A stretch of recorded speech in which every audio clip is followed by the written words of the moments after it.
Hello, hello. Welcome, everyone. If you can hear my voice, that means you are tuned in to the Vintage House Show Spotlight.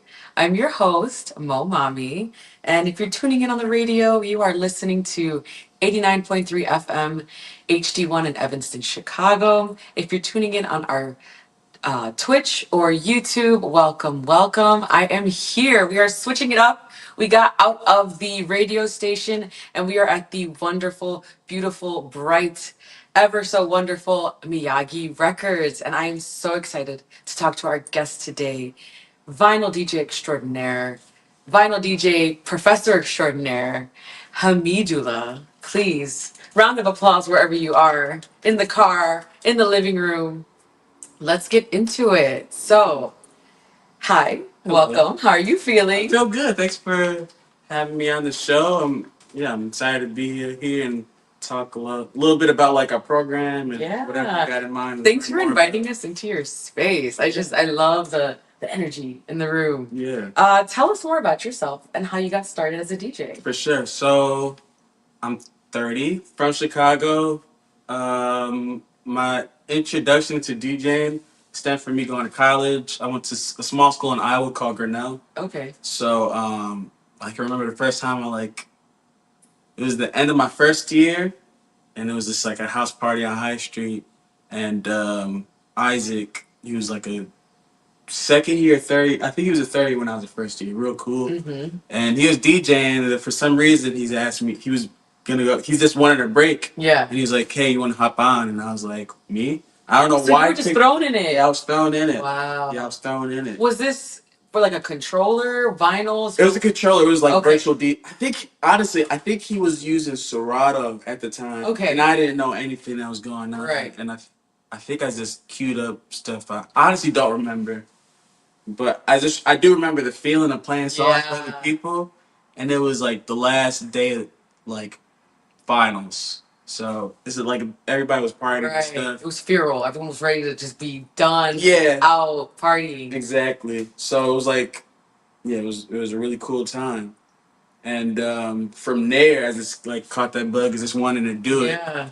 And then from there, going into my second year, I was like, I want to keep doing this. So I decided to just do radio DJing. Oh, for your So university? yeah, for my Oh, university. sick. Yeah. Okay. KDIC 88.5. Oh, shout out 88.5. Shout out 88.5. Yeah, the college radio stations are so important and monumental to so many young DJs' growth. Absolutely, and for the artists too, because so many artists get their breakthrough. Mm-hmm. The radio. Get some airtime. If Get some you're airtime. Yeah, definitely. That's huge. Definitely. So that was sort of my introduction. And then from there, while I was in college, I started making beats and rapping too. Oh. So I was doing that more. And then I still make music as well. Mm-hmm. And then by the time I graduated, I was like, I want to just do music. Mm.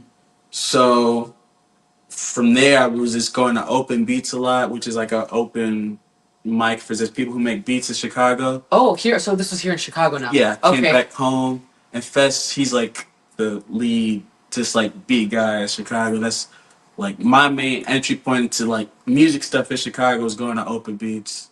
And then from there, making music, rapping a bit, and then 2020, I just got the itch to just want to DJ again. Oh, wow. Okay. Yeah, I missed having a radio show. And when I graduated from Grinnell, I continued that same program at WHPK for like a few months, and I just wasn't able to maintain it because it's just adult. I was transitioning to a different part of my life, and I just didn't have the time. Mm-hmm. So like after the pandemic, I was like, I just want to DJ. It re-inspired something in you. Yeah, it was something. Maybe I was just. I think we were all in that boat in 2020, just trying to grab onto something to feel alive again. And I think I know a lot of people became DJs in 20 during the COVID pandemic, and a lot of people were like, "There's too many DJs," but I kind of love how many DJs came out of it and actually decided to follow that passion or reignite it. For sure. I think it was a cool, the rise of Twitch, the rise of these at home living room DJ experiences, I think provided this cool, low pressure environment to experiment and explore again. I agree. Yeah, and definitely like force people force people to practice because that's the only way they could really do it. Like, that's the traditional DJ route is like you're just in your room or somewhere secluded and you're just practicing, and you had nothing to do unless you weren't following the rules. It's just like we're still out. Yeah, it's still outside. In the There's a lot of people doing it too. And so, when did vinyl DJing come into the picture? Was it around 2020? Yeah, so I was just collecting vinyl, my parents' collection, and also buying records, in the hopes of playing it out one day.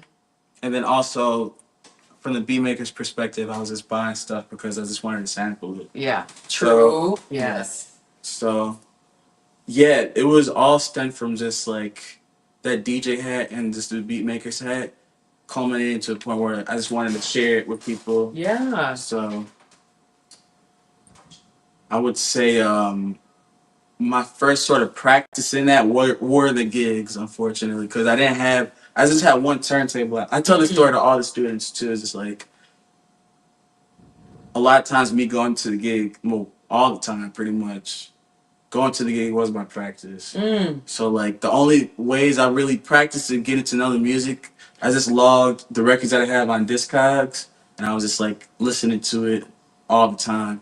And I had one turntable at home, so I was just like listen to the music as much as possible and just get familiar with it. So when I go to the one main spot where I really played it was in Charleston. So like when I go to Charleston, it's a great spot. So me going to Charleston and just playing there, like I was just trying to get getting better. Your feet wet, my feet wet, hearing your records out, and having them tools to do a blend or do a transition. Yeah. So that's shout out to the Charleston. I had a vinyl set there recently, maybe a few months ago with I call it my community tia, Thelma. I comida en la casa. Yeah, Thelma's cool. Love Thelma, and for those who maybe aren't DJs, how would you describe the difference in vinyl DJing versus digital DJing? What's the difference for you? For sure, for me, the biggest difference, or there's a couple. I would say the touch. So like when you're on a controller or on a CDJ, like the feel of just like getting it back into for example, like the jog wheel on a CDJ is different because like you have to like push it, and on turntables it's like a different feel. So we can't right now. On the turntables it's super different. Yeah. I know the jog wheel, with a vinyl, when digital, the music kind of locks into place versus the vinyl, it kind of, you leave it somewhere, but it's gonna go a little bit faster, go a little bit slower. Yeah, exactly. You really have to keep almost a constant touch to the wheel. Yeah. I would say like, if that's when you are like not unsure, but like that you're in a general ballpark, you have to like monitor more. But with the students, I give this analogy. It's like when you're mixing in your headphones, it's sort of like playing like capture the flag. Like okay. Before you go out into the other side to try to get the tag to be like susceptible of being tagged, you have to have some type of plan first. You don't just want to go in there just running. Yeah. So like you mixing your headphones is you having your plan, getting ready. So when you do go out, right, like it's locked in and like you know where to go. Yeah. Because sometimes if you just like, that's a good analogy. Yeah. So for me, vinyl DJing feels like such a back and forth. Whereas with digital, it can be a little like, okay, it's locked into place, so I don't really have to think about this. I can play with the effects, or I can really I can engage with the music and the transition differently. Whereas with vinyl, it is something that I feel much more connected to. It takes like full body attention, full attention the entire time. Does that make sense? Yeah, no, that makes sense. That makes sense. It's definitely true and valid. Cause like, yeah, if you spend,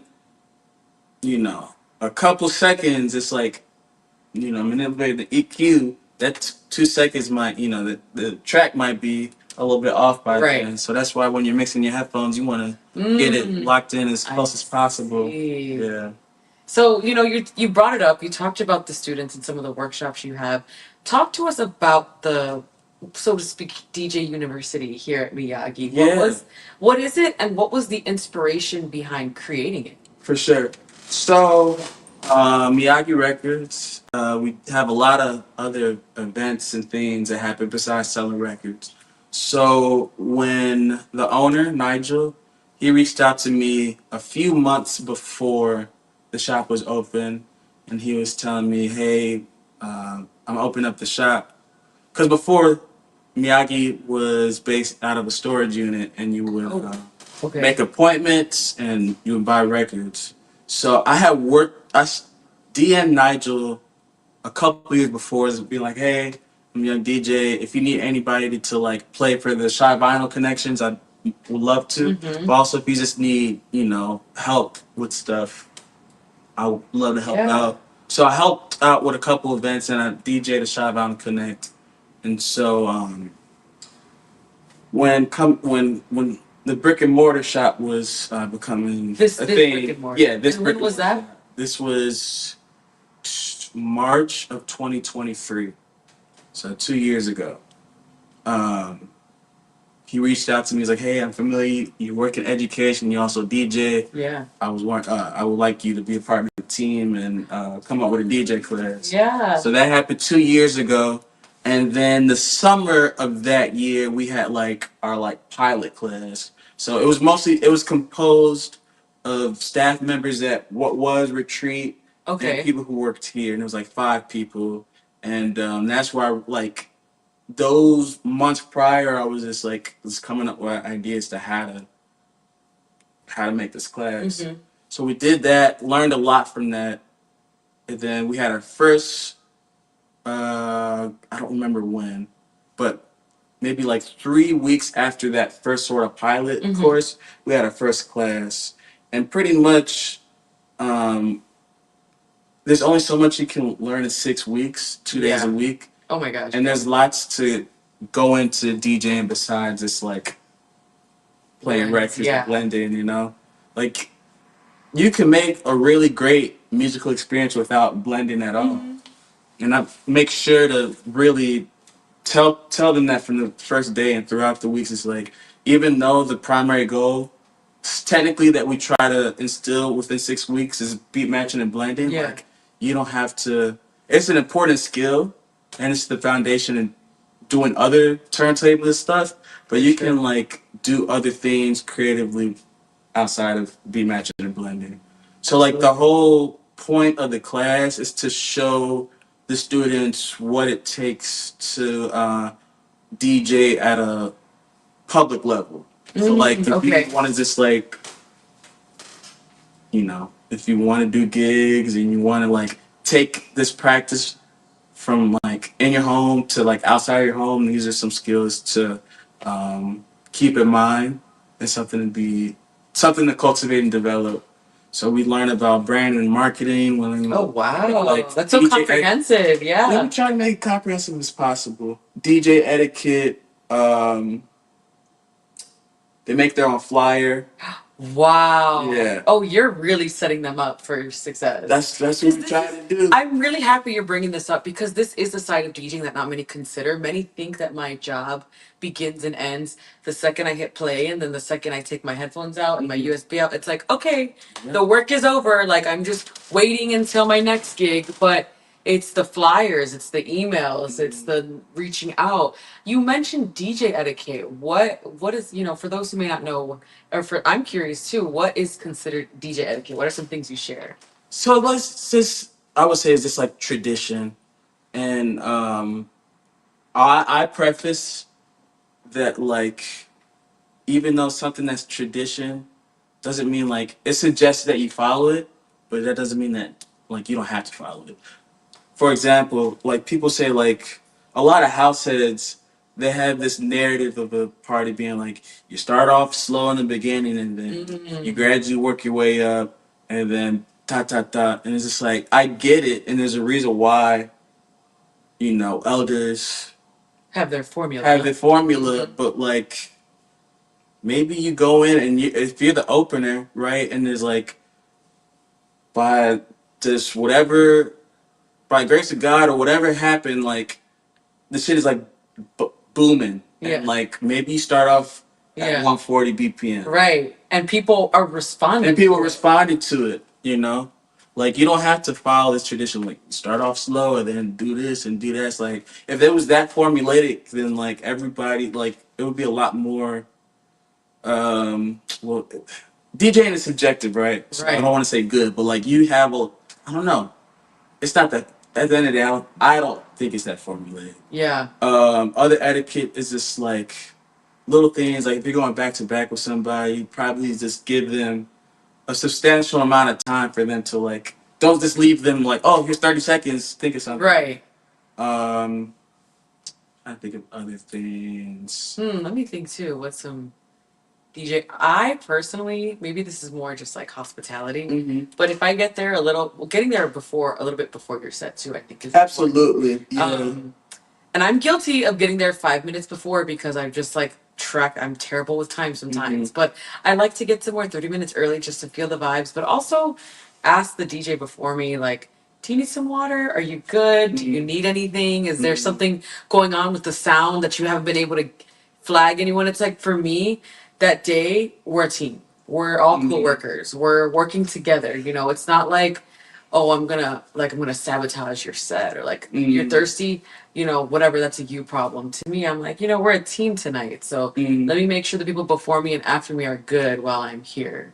That is something I will take and share with the students. Nah, that's facts though, because there's been times where I play out of ego, not sabotage anybody, but like I know one instance where I was not playing back to back, but like we agreed, like, oh, you play it this hour, I play that, Right. And it was clear that had it handled, and like what I was playing earlier, it wasn't that I had bad transitions or just like was like not playing well. The stuff that I had brought wasn't just hitting with that crowd. Okay. And then my ego was telling me, like, okay, we agreed upon this hour an hour. Like I'm gonna go in, I'm gonna still do my thing. And didn't work out. But if I were to go back in hindsight, I would have been like, yeah, like you should just keep going. Yeah, I see. Things like you feel the flow of the momentum and the flow of the room. So it would have been like DJ etiquette then would have been like, okay, the people are vibing. So let's let the people vibe. Yeah. For like, even if it's 10 minutes longer, 15 minutes longer. Yeah. I feel you because sometimes I'm either like, it's cool, like let's like you're doing your thing. I can tell you're like getting in your groove, but then sometimes I am like, okay, it is 6:01 and I was supposed to go on at 6. Like, what's the plan? What are we doing here? But that's, I think, the thing about DJing too is that it's almost like a thumbprint. There is no one way to do it, and it doesn't look the exact same every single time. Facts. Even, my party series, no single fever dream has ever looked the exact same. Sometimes we start on time, sometimes we don't. Sometimes the DJs start on time, sometimes they don't. Like, sometimes they play the things they thought they were going to play and then they don't. Like, it's so, I think for me, intuitive. DJing is such an intuitive experience. So you have to just follow that and listen to it sometimes. Yeah, I agree. And I think it's interesting because so as a class, we have 6 weeks, and then the 6th week they have their graduation. That intuition, I don't think they pick that up in that first set. Yeah. Which isn't a bad thing. They're gonna have to, if they keep doing it, they'll learn it. But a lot of times there's just like they have these songs they want to play, right? And they have it just like all lined up and they do it, which is not a bad thing. It's like people that still, people that are actively out doing it, they probably for sure do the sets like that. But I guess the spontaneity side of it that comes with time. That comes with time too. And practice and mastery. I think that for me, I was so in my head up until a year into DJing. And then that's when I was like, oh, here's my flow. this is how you flow. Mhm. Because I was so in my head about this needs to come in at this count, and I need to time it this way, and like it's like it's Mhm. almost like you're driving a airplane, and there's just so many things Mhm. going, and then it was not until you get comfortable or you're like, oh, now I know how to flow in Mhm. this drive. And so you mentioned 6 weeks. Is it? Are you showing them strictly vinyl? Is it all types of DJing? What are some things that you go over in this course? Yeah, so in the course, um, basically the way this class is set up, there's two stations. So there's a vinyl station, then we have Serato. They learn our Serato, and then Serato one. Basically, I'll demonstrate like the objective for that day. So one class we learn is just like using loops and how to use loops for transitions. So I'll demonstrate what that looks like, and then they try to do that. So like one practice with the loop one in particular, they go back to back, and then at least one of the transitions they have to use um, a the roll function or auto loop to like Oh, bring in that's the next note. cool. So it's like a lot of it's back to back, Yeah. which I think is like a cool party class because sometimes you'll be partnered up where someone plays like techno and then the Yeah. other person just brings like Reggae. And then you have reggae. You to, just got to figure it out, yeah. you know. And I think for some people it could be frustrating, but I think that's the beauty of the class too. It's Mm-hmm. like, we're not coming with like our own music. Like you bring what you bring, Right. and then you just make it work. So there's like vinyl station, um, and for the vinyl, we practice the same two songs for three practices. So for the Monday or for the Wednesday Saturday class, like we'll have start off Wednesday Saturday. What do we do 2 days? Yeah. It's a lot Yeah, already. because it's three sets of records. I think it's 2 days. Okay. I think we work with the same record for honestly, Okay. yeah, So two or you're three really days. familiar with the Yeah, you get record. super familiar with Okay. it. Yeah, and yeah, in between then, sometimes during the last week we have like sometimes there's lectures. Like the first two classes, a lot of me talking, and then the second to last class, it's like they don't practice. It's like a lot of this Okay. discussion. Yeah, collaborating in that way. Yeah. Now, there's so many resources available online, on TikTok, on things where it feels like people could just teach themselves, right? Hmm. Why do you think it's important, or what are some of the benefits of coming to a space like Miyagi to learn about DJing versus being self taught? Great question. And I was asking myself this, I would say maybe 2 months ago. Mm, Um, the reason is because like I'm self-taught and yeah, me too. I yeah, like pretty much like had some lessons here and there, but mhm. just figured it out or Had to Googled figure it it. out. Yeah. Go to open decks was my big thing. Was going to open decks and just practicing. Um, I think number one, the network of people. Like we have people still keeping in contact with each other. Oh, yeah. There's like alumni from other cohorts that are meeting up and practicing. Like at this very moment at California Clipper, there's gonna be DJs at the open decks from like 8 to 10. It's like all of them are all Oh, that's so alumni. sick. Oh, Yeah, wow. I love that. yeah. So if you're at California Clipper tonight, Shout out the Clipper. yeah, there's open decks and like yeah, for like half the lineup is alumni. Wow, Miyagi alumni. Yeah, that's pretty cool. Um, so the network of people that you gain, Mm. because it's going to be people that graduate afterwards, it's going to be people that graduated before you, and like you have this like this common theme of taking the class. So that's one. Number two, I think personally, I want everybody to like succeed in their own vision of success. Like we don't dictate it. With that being said, it's like if someone needs help with like anything, when it comes to like their vision of success, if I can't help them, I'll refer them to somebody else that might help them. Um, Same thing with Eric. Same thing with Will, who are also co-instructors of the Mm. class. Um, and Stefan as well. Stefan taught cohort number 7 or 8. Forgot which. 7. Cohort number 7. I think it was. Um, so yeah, the benefits of this people that just want to help you succeed, and then the network of people that you get from graduating the class. And I think that like you also just learn like things that took me a while to figure out on the spot while doing it. You just get people to point it out earlier.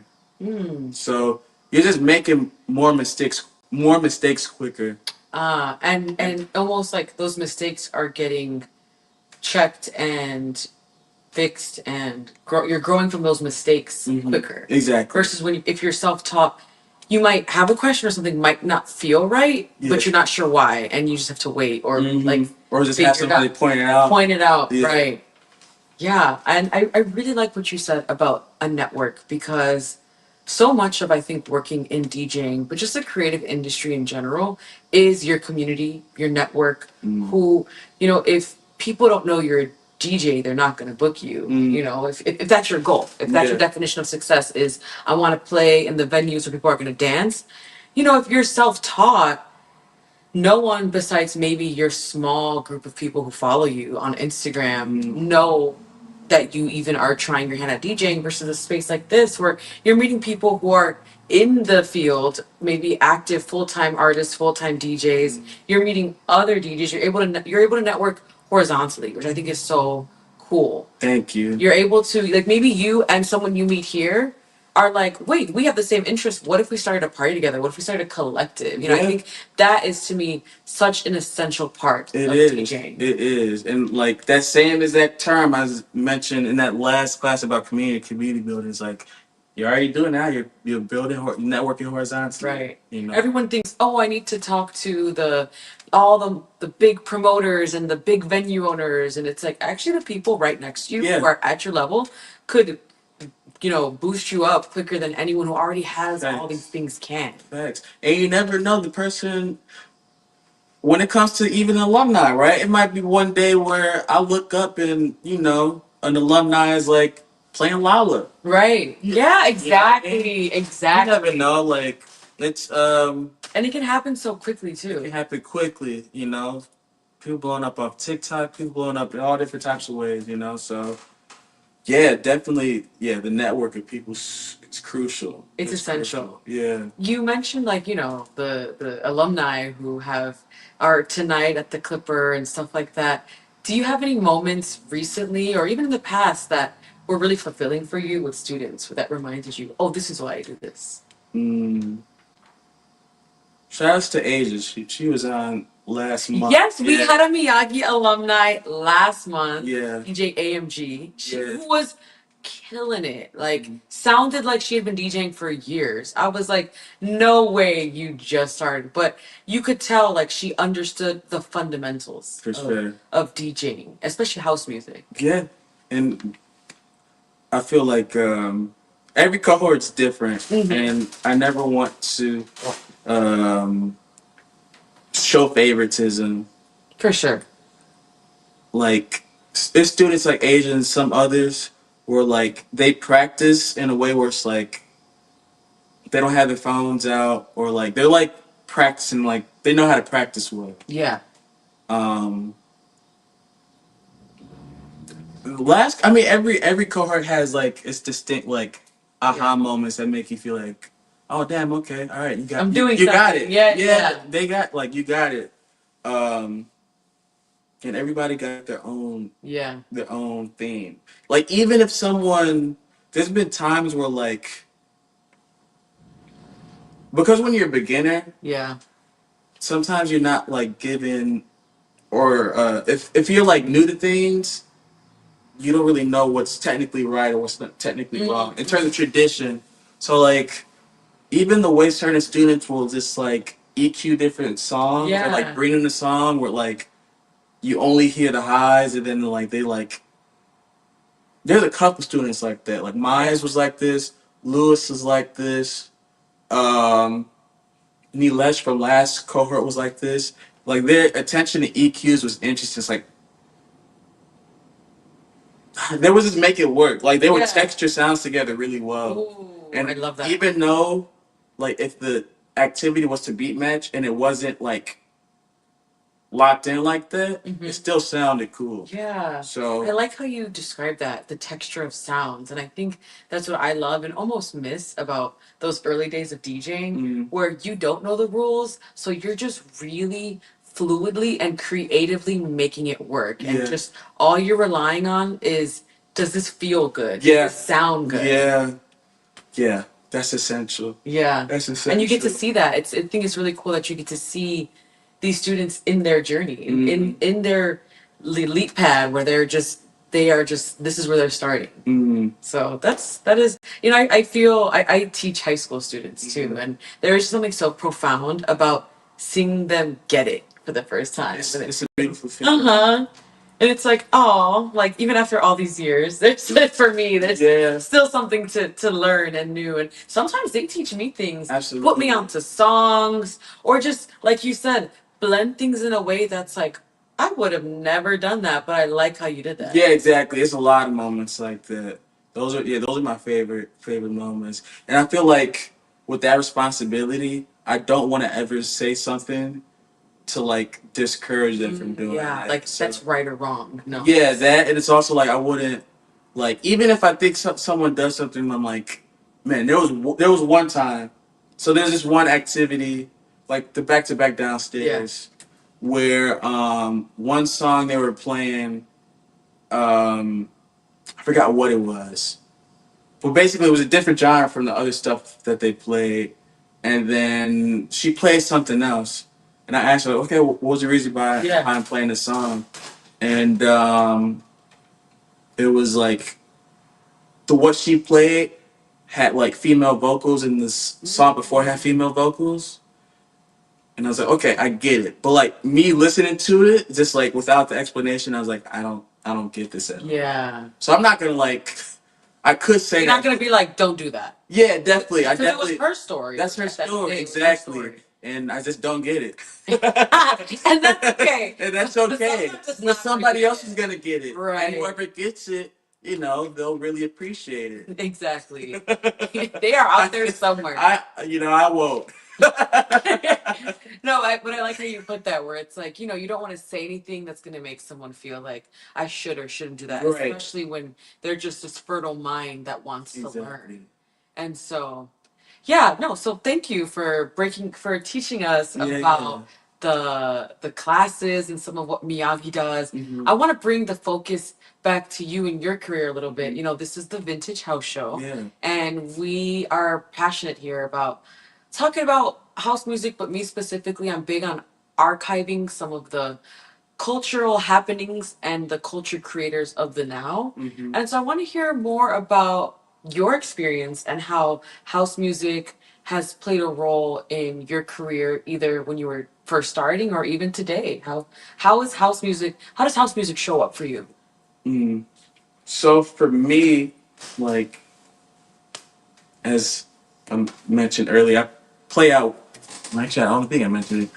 I mostly play vinyl, and like in my crate, even if I'm playing something where it's like a little restaurant, where the primary goal is for the establishment want people eating and buying drinks and just enjoying the food and the experience. Of course. I still bring house music. Oh yeah. Because at the end of the day, I do want people to dance, and obviously I'm not trying to get like people twerking on tables and stuff, but people vibe out. You want to see a little shoulders? Yeah, a little shoulder, a little like head nod here and there. So like I always have some Chicago house. Like in my collection, like when I just finished organizing all my stuff. Congratulations. A couple days ago, yeah. It took a while. Yeah. But like when I look at the subdivisions of what I have, it's like my biggest collection of stuff I buy is Chicago house. Oh wow.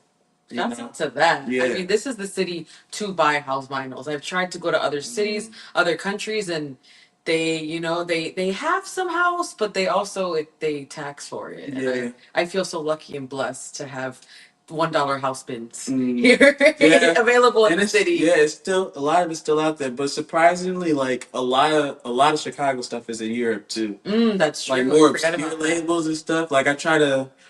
So let me get in my nerd bag real quick. Let's go there. Take us there. I wanna.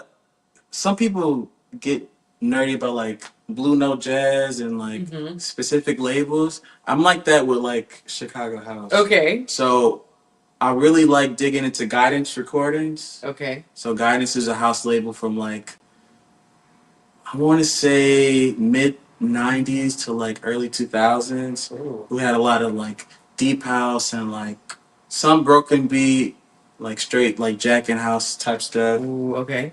And they were based out of Chicago. And I like Guidance stuff, but some of their stuff, if you look it up on Discogs, a lot of it's in Europe. Mm. And then recently, I've been trying to buy more Dance Mania stuff. Oh, Yeah, I love Dance Mania. Dance Mania is great.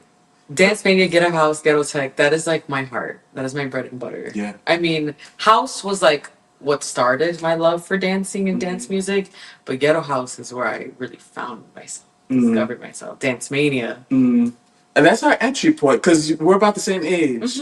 So like, You said you're 30? 30. Yeah, I'll be 30 in December. So Nice. Yeah, that's like, I mean, growing up, we had, juke parties. juke parties, basements, Parties. garages. Footwork. At the school dances, there was juke music being played. So that was our house. Like, Yeah. I had uncles.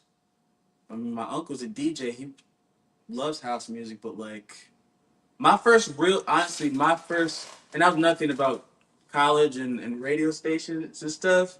Like, my first real entry point to like, oh, I'm learning about house music was when I like dug deeper into Disclosure.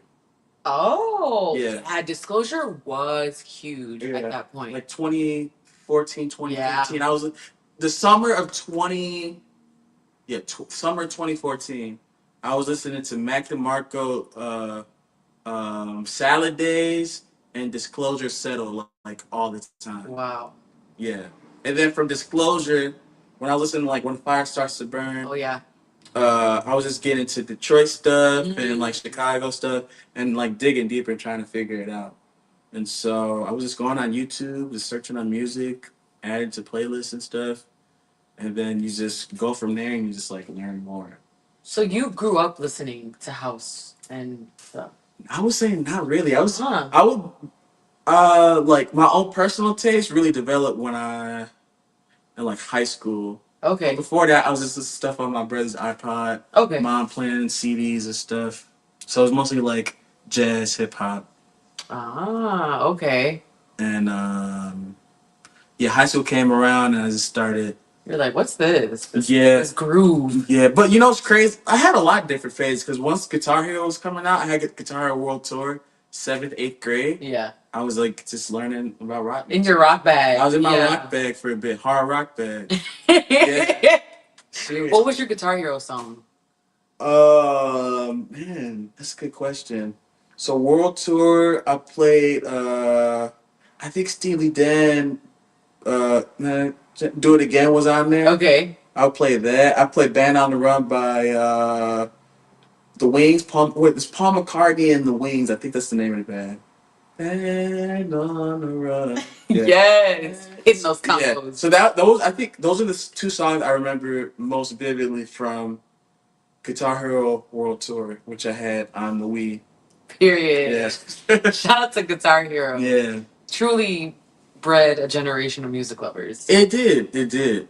You know, did you ever play DJ Hero? No, I never did. Did you? Nah. I think that was like a commercial failure for them. A little bit. I think it just didn't have the same essence as the guitar. Yeah. It's a very difficult thing to translate to, I think, in a game form. Yeah. Because kind of like we said, like with guitar, with any instrument, there is sort of a formula to play, the chords. And like if your finger is here, you're going to have an A minor. Like, it's like, versus DJing, like, it's not just scratching and, it's. Facts. You don't even have to scratch to be a DJ. Yeah, exactly. But it sounds like, growing up in Chicago, I do feel inevitably there comes a moment where you are exposed to house. Absolutely. And so it sounds like for you that was high school. Well, I'm glad you brought that up. House was around. Right. I mean, But you grew up on the south side? grew up in North Side. North side. I Yeah, mean, I yeah. feel like no matter where you grew up, you walk down the street, you go to the park, you walk into a grocery store, there is some house music. Yeah, Like, something house adjacent. you turn on the radio. I mean, this was back. I remember growing up, like in the early thousands. They had their house music hour. They had their juke music hour, and so that was. I remember it was like the rush hour juke mix after school. They would play. Do you remember what station? I want to say it was Power 92. Power Power 92? 92 or WGCI. Interesting. One or the other. It was not that anymore. It was not no B96. I can tell you that. It Yeah. was not. But it was like GCI or I want to say it was DJ Ferris. DJ Ferris. Yeah, DJ Ferris used to play house music. DJ Ferris used to do house, juke, all of that. Now he's just drill. Really? That's what it feels like. Okay. I could be wrong though. I haven't listened to DJ Ferris mix in a intentionally in a very long time. Yeah, I mean Ferris will play sounds of the streets, whether it's house, juke, drill. He's tapped in. Yeah. But yeah, so then when did you said now you have kind of a repertoire of house music? What brought you back, or what inspired this love for house to grow? That's a good question. Do I even know? It's just something your heart calls for and you follow. I don't know. That's what I just tend to listen to now. Like a lot of rap bored me. Modern rap. It's just yeah, stuff that's coming out. There's a few artists I like, but for the most part, like not a lot of it really like grabbed me. House music still does, but the house music I like listening to came out in like 1990. For me, like 1992, 2003. But that's something I want to get better at, is listening to more contemporary artists. Because there are cool people. Like, there's a lot of dope stuff that is happening that I'm aware of and I do listen to, but I want to I want to do a better, I'm not going to say better job. I want to dig deeper. Be intentional. One, that kind of does lead me to a question that I thought of, as a producer and a beat maker, from that perspective. What are some things you feel are on the horizon for house music? Because I do feel that I don't think if you're from Chicago, house music never went anywhere. So that's when people are like, house music is cool again. I'm like, house music never stopped being cool here. It's never not. And exactly. But I do feel that we have a lot more house producers or DJs than we have ever had. And I don't know if it's maybe I'm just being exposed to them more because of things like TikTok or whatever the case is. But I'm curious, as someone who makes music, what do you see as on the horizon for the future of house music? For the future house Even from the students you DJ, do you see an interest in learning house music? What do you feel like future generations are going to bring to the table when it comes to house? It's a good question. Another good question. I think that immediately I was just thinking about AI. Oh, yeah. And I just know that when it comes to musical production, I get all these ads off YouTube. Because my YouTube algorithm is like Smash Brothers tournaments. Okay. Soccer highlights. Okay. And music production. Okay. So I get the three pillars. Yeah. I get a lot of ads about like, oh, you don't know Music Fairy? Get this app and AI generated house chords. And I think that that's something that's gonna be a problem for music in general. I hate to be so dystopian, but that's when you just ask feature, I was just immediately we have to talk about it. I think that what we talked about earlier was just talk about like formulaic in terms of like the narrative of the party. I fear that without the institutional awareness or education about music production and things like that, and just people just wanting to do stuff quicker and just making music, we'll just have less live instrumentation and a lot more people just depending on apps to make the songs that they want to make. Because I mean, live instruments is to me what makes house music, what gives it its essence. The flute solo, the piano, the just the live elements. Mm-hmm. And I mean, I think to even speak on that element, like when you think of music that was made in the 60s, 70s, 80s, sometimes it feels like the band, I'm like, man, y'all feel so cohesive and locked in. And you think about it, they were all recording in the same The room same room. at the same time. Whereas now, I feel that we've disconnected that part of music recording. Yes. Where you have someone in LA doing drums, and then someone in New York recording vocals, and then someone in Chicago putting it all together, and we're losing sort of that, for me,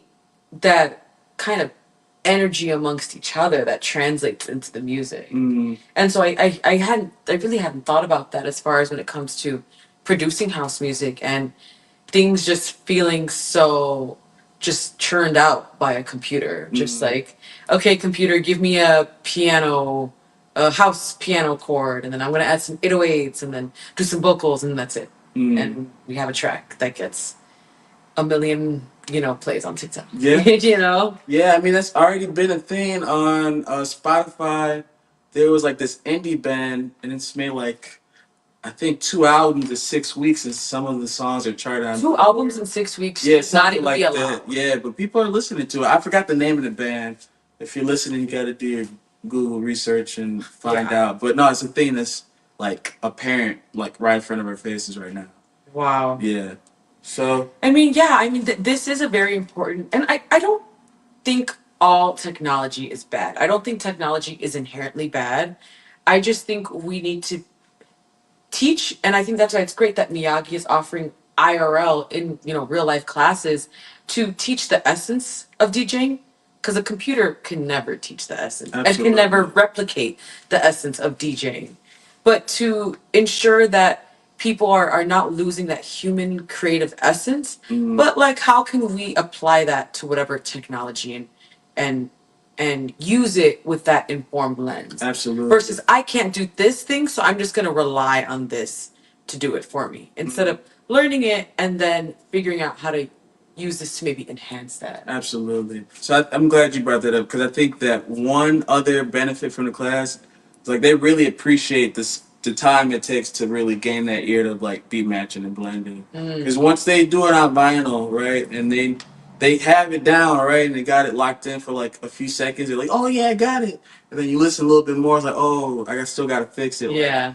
them gaining that appreciation for the fundamentals and how the forefathers and foremothers of this genre, like how they did it. Yeah. And you gain appreciation for them. You don't really get it.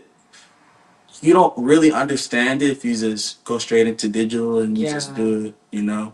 Something about that just like was really heartwarming the way you put that, to learn the same way the creators learned and did this and created this was through vinyl, through ear. I think to me, honoring that legacy is important. Even if you Absolutely. never touch a vinyl again, to understand the way our foreparents did it is, I think, so essential. It's to me, that's how we connect the past, the present, and the future. Absolutely.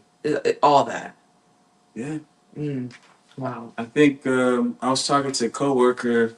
Shout outs to Aaron. And he was saying like, yes, it might get to a point in like 20, 30 years where it is like an AI generated DJ, where it's like cameras everywhere and they analyze what people are wearing and then use this generated code where it's just like, oh, looks like this guy is wearing a socks fitted cap and such and such. Oh, so let me play a song that is popular amongst like the socks and People who are, yeah, exactly. And to me, and I'm so happy you brought that up because that is something that with DJs, we're analyzing a room. We're room readers. Yes, we are room readers. We're We see a group of I don't know people, and we are a little bit assuming, but it's more just like feeling the energy, right? That's Like what do they respond to? Yeah. And that is something a computer, and I say this, a computer can never replicate that. A computer can try to use all the data in the world to think, oh, this person wearing a socks hat in this location at this time and place probably listens to this and be totally wrong because humans are beautiful, crazy, unpredictable creatures. And I think we need to maintain and honor our quirkiness, like never lose that, because the second we become homogenous, that's when the computers win, right? That's, I think that's how we can outsmart computers, is we just have to get weirder and weirder and stay more random. Like, just, if you're listening to this, whatever you think is weird about yourself, be like 10 toes down on that weirdness, because that is what will trick these computers. That is how you outsmart a computer. So to close it, to wrap it all up, my last question for you that I really like to ask people, and especially because you said you have a assortment of vinyls, and you've played out where you like to play some house. What's your go-to vinyl? What's the thing you always have in the crate that you're like, yeah, this track will get even the driest room at least kind of grooving? I'm sure there's so many. Yeah. What are a few that come to your mind? So I got a couple records like that. One that immediately came to mind. It's a compilation. I think the label's called We Want Records, but it's a compilation of like Brazilian disco and funk. Ooh, I love that. It's disco escultura, which is like also a phrase that's on a lot of Spanish records too. But it's a compilation. It's like black and white from I think it's Mad About Records. Mad About Records, not We Want Records. Mad About Records, and that was a record that I was bringing all the time because it's like a good comp is just like straight up just like funky dance tunes. Yeah. It's got like a slow down cut on there that's still groovy. Ooh, I love a groovy. Yeah. Okay. Yeah, that's a comp that sticks around. In terms of just like Chicago house, yeah, something I've been playing recently. It's like suddenly when you're asked, you forget every single vinyl you own. Yeah, I know what it's. So it's by a label called Eargasmic. Oh, okay. And the owner of the label is a guy named Daryl Kura. Okay. He's still in Chicago. I would like to meet him one day. So yeah, shout out Daryl. If you're listening, if someone knows, yeah, I'm a big bring fan. him to Miyagi. I'm a big fan of the stuff that came out through that label. So there's one called Something Something Volume 2. But it's the Eargasmic that's red in the front, and then on the back, it's a Chicago label. And there's a song by, I think Daryl, the owner of the label, has a cut on there that I like. And there's another one by this artist named Spectre. I think the song's called something. It's like Blank Blake's Son. And I've been playing that recently. Yeah. So Eargasmic Recordings. Eargasmic Report, and they're Chicago based. Chicago based, yeah. Love. We gotta show love to our Chicago based labels and culture creators doing it. Yeah. In present tense. Yeah, yeah. Well, where can we follow and support your work and Miyagi's work? For sure. So if you want to find out more about my work, my label's called Lunt and Oglesby. Lunt, Lunt, and Oglesby, Oglesby. So you can just look us up on Instagram, Bandcamp. And if you're interested about all the work that happens here, just look up Miyagi Records on Instagram or just look up MiyagiRecords.com. And there's going to be more stuff coming from the shop in the near future. Yeah. And pull up to the shop. I mean, you can kind of see taste in the background, but there is just such a huge selection. Wonderful people who work here who are happy to help. If it's your first time, if you're a seasoned vinyl collector, there I feel like there's something for everyone here. So shout out Miyagi for having us after hours. Yeah. Thank you, Hamid. I can't believe this was an hour. We are closing in at about 50. I think we're on like our 55-minute mark right now. Look at that! Wow. Yeah. So just that was quick. We switched it up. Typically, we do have an interview and then a DJ set, but I don't know. We were some yappers, and I'm really happy with everything we covered. We talked about the classes, the records, the hot takes, the AI, the everything. And so if you want to follow and support what we're doing, you can follow us at the Vintage House Show on Instagram. You can follow me at Mo Mami Music, MOMAMIMUSIC. Typically, I'm a digital girly, but I have some vinyl things coming up. One of them is with Miyagi, but that's in a few months. This month, I will be doing some vinyl with Vibes on Logan. I'm really, really excited for that. But yeah, if you want to tune in, I'm here every second Wednesday right here on the Vintage House Show. Thank you for tuning in if you're listening on our YouTube and Twitch. And if you're listening on the radio, this is Mo Mami signing off here on 89.3 FM and HD1 Evanston, Chicago. Thank y'all and have a good night.